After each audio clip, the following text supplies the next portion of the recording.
IC. So tingog na. May gabi mga master, may gabi sa inyo tanan. Naroon tayo gamay share nga atong gi-repair ba. Padalaan ta og Bluetooth speaker pero board ra ang ipadala. Ang speaker nasa owner kay iyan na ning gipatan-aw sa lain, gibalibaran siya kay dili na daw madala. Ang problema ani nga Bluetooth speaker, problema ani nga Bluetooth nga board speaker kay dili na mo power on, tas walay tingog, no sounds. Siyempre no power man di no sounds gyap api bagid ang naguba. Bali kana siya mao ni siya mga guba niya sa Bluetooth speaker sa iyang board nga ang kani audio IC,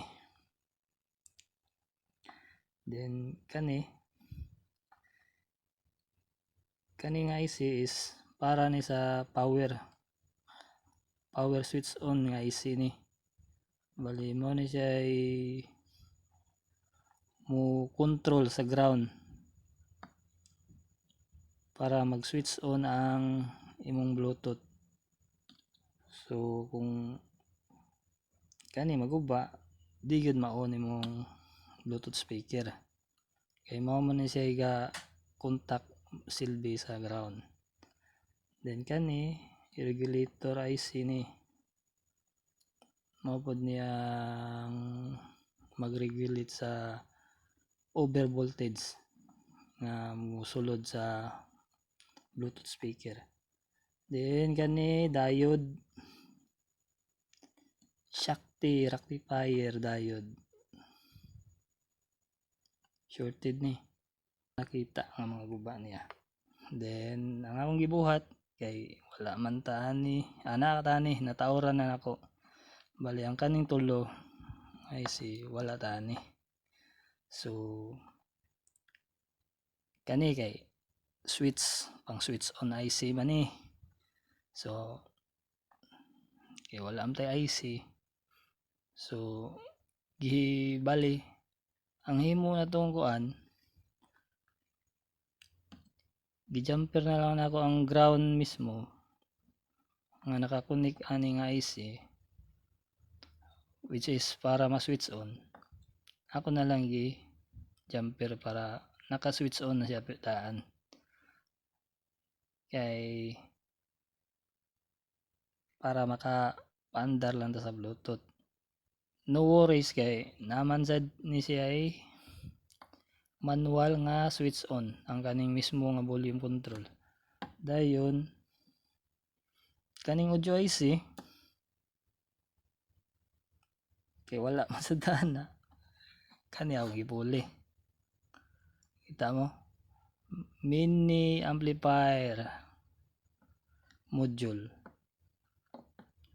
sikat ni siya sa Shopee kani nga mini amplifier module. Mao ni siya common ginagamit sa mga Bluetooth speaker nga maguba ang audio, nga mawala ang sounds kay na short ang IC. Mao ni ang the best nga pagi para mabuhi balik, mutingog balik imong Bluetooth speaker kung kana maguba, kung ang IC maguba kung IC. Dayon kani sorry wala makita kani siya voltage regulator siya, over voltage regulator kani siya wala man tani. Ang gigamit na ko ani para para maprotektahan ang IC mismo sa Bluetooth ug sa mic nga naka built in na gyud ani na integrate na gyud ani. Kay mao man siya ay ang pinaka main nga maproteksyonan. Kani nga IC gipulihan na lang nato og regulator na diode nga naa diri gibutang dai. Kani kaning nakatago aning spaghetti tube diode ni siya nga naka tap sa positive sa B+, dayon padung dito sa asa ni bunot dire diya na ko sige unik bakaron kay kadjamper naman ato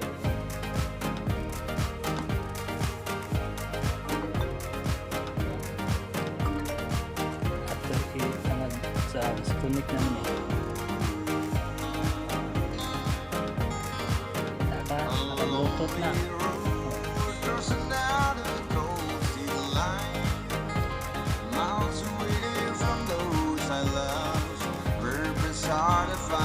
See? So, tingog na.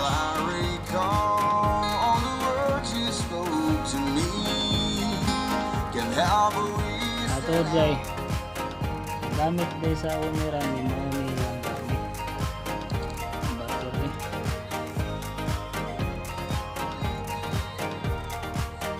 6 volt medyo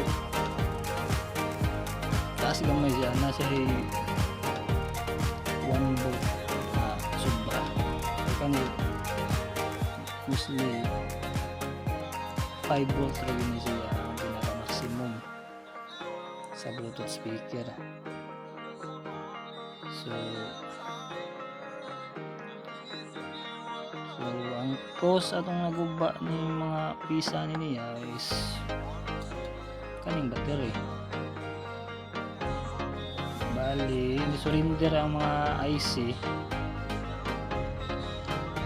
sa kadugay yung ginamit niya aning battery ha.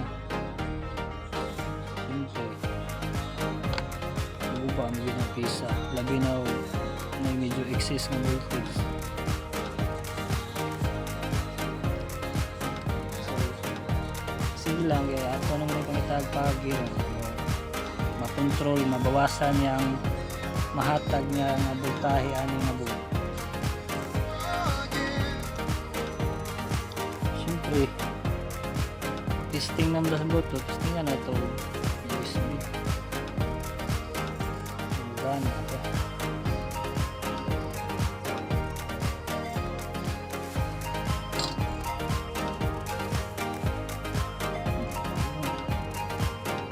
Okay, gitawaran mo use mo yung palong dito.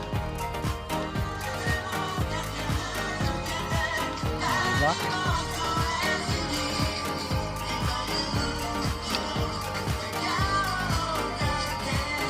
Asa ang balikin mo na? Balo na to. Mix na to mix be.